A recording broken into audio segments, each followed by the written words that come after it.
These mayors are all sanctuary city mayors. But the narrative is no longer comfortable because 3 months ago we were at the tail end of 4 years of millions and millions of illegals coming into our country. It was out of control. The only thing that has happened since then is we had an election in November.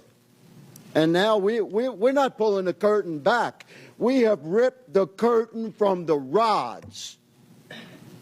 We have revealed to America just how fast we could have secured our border if you had an executive that was willing to enforce the law. So now we're paying attention to our municipalities. And every one of them is lawyered up. They've changed their narrative. We got example after example. The mayor of Chicago, we must lead with and live by the promise of Sanctuary City. The mayor of Denver, willing to go to jail in defense of Sanctuary City policy. The list goes on. But the policies of these mayors and our previous president have consequences, real-life consequences.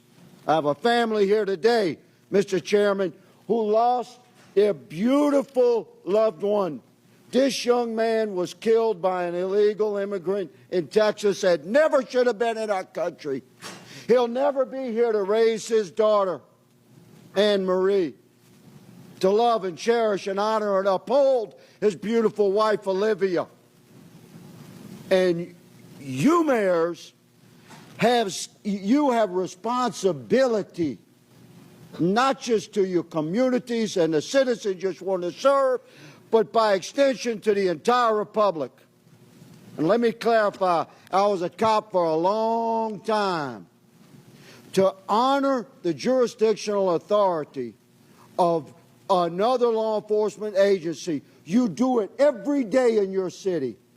Guaranteed, every one of you, if you have an inmate in your city on city charges and that inmate has a felony warrant from a neighboring county or another county in your state, and that county contacts your city while you have that inmate in detention and ask you to hold them for them to come pick it up upon release, guaranteed you release that inmate to the county over or to your state police. But you're not doing it for ICE. And ICE is responsible to remove millions of criminal, hard-edged criminal illegals from our country. And we've had enough. America's fed up with this betrayal of oath, and you'll be held accountable. One of you said you're willing to go to jail. We might give you that opportunity, good mayor. One of my colleagues mentioned the children. I always want to talk to the children, separation of children.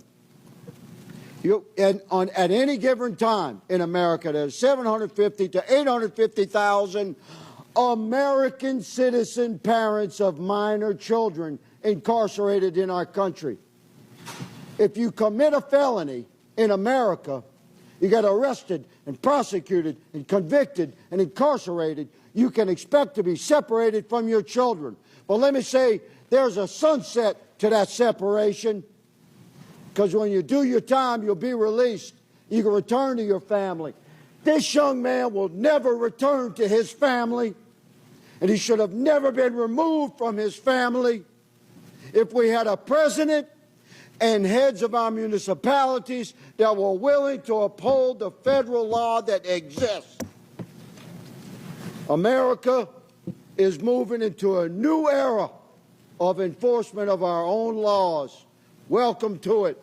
Mr. Chairman, I yield.